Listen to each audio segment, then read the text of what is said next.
All right, Pack Meetings, this is Mr. Pack Kaiser here. This is 3.2, so we're going to do a little math lesson on my homemade classroom here. This whiteboard's in my living room downstairs.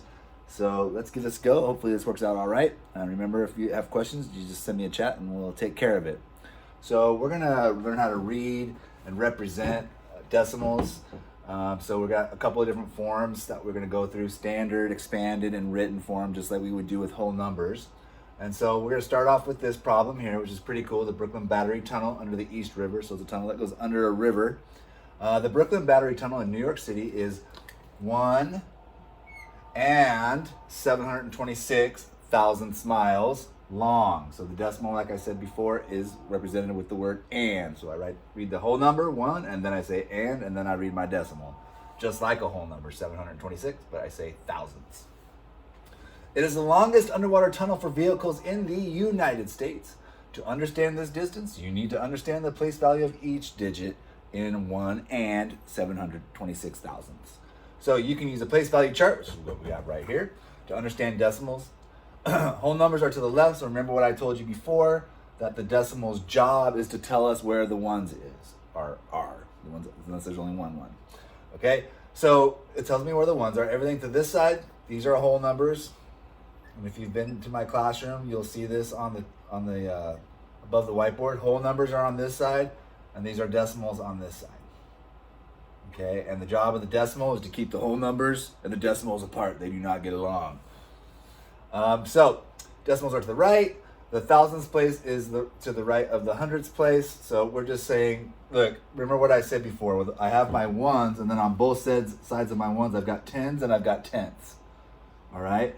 I've got hundredths and I've got hundreds. I've got thousands and I've got thousands. So whatever distance we are in terms of place value from the ones, it's going to have the same name. You're just going to add a little on the end of it. All right. So that makes it really easy. I know these are ones, tens, hundreds, thousands. Ones, tenths, hundredths, thousandths. Okay.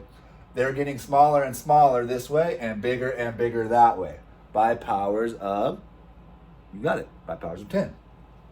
So I've got these 3 different ways to look at it. This is standard form, so I have 1 and 726 thousandths. I've got expanded form, 1 times 1, because there's only 1. 7 times 1/10, which is the same as 7 times, you could also write it that way. 2 times 1/100th, which is the same as 2 times 1/100th, right? And then plus 6 times 1/1000th. Okay, so it could also be written this way. This is a fraction. Every fraction is decimal. That means that it is a part of a whole. Everything over here is a part of a whole. 7/10 means if I took a mile and I chopped it into 10 parts, I'd have 7 of the parts.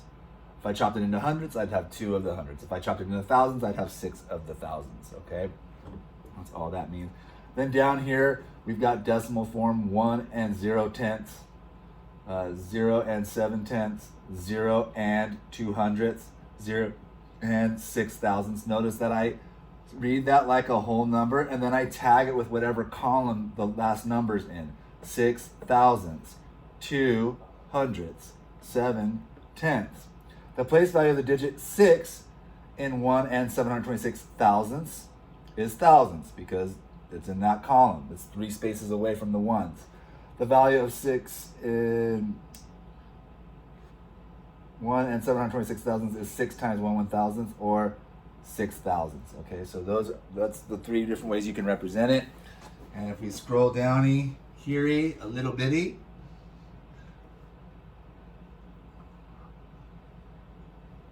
okay, I'm gonna take my eraser here. All right, this is the bottom of the page, so we're almost there. Use place value to read and write decimals. So standard form, pause the video and read this for yourself. 2 and 35 hundredths. So this says 2 and is my decimal, okay? 35 hundredths. Why is it hundredths? Because it's 2 places from the ones, right? Tens, hundredths, right? And that's my little THS is on the end. Expanded form is 2 times 1 plus 3 times 1/10 plus 5 times 1/100th. Okay, and that's probably a little bit better of a look for what we want here, to keep all of our numbers separate. So here they've given me standard form, but here I've got the word form. So you're gonna have to do this, right? I look for the word and. There it is. What does the word and represent?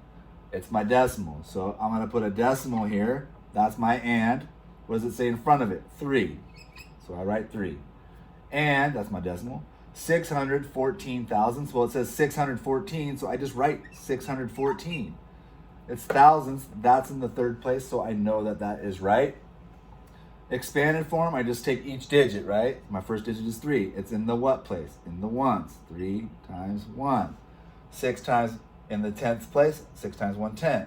Here I'm going to have 1 times 1 over 100 plus 4 times 1 over 1,000. Right? The farther I get, thousandths, hundredths, tenths, also this, right? Okay, those are all equivalent. So that's it. Expanded, standard, or expanded, word, and standard. All right, page 2 coming up.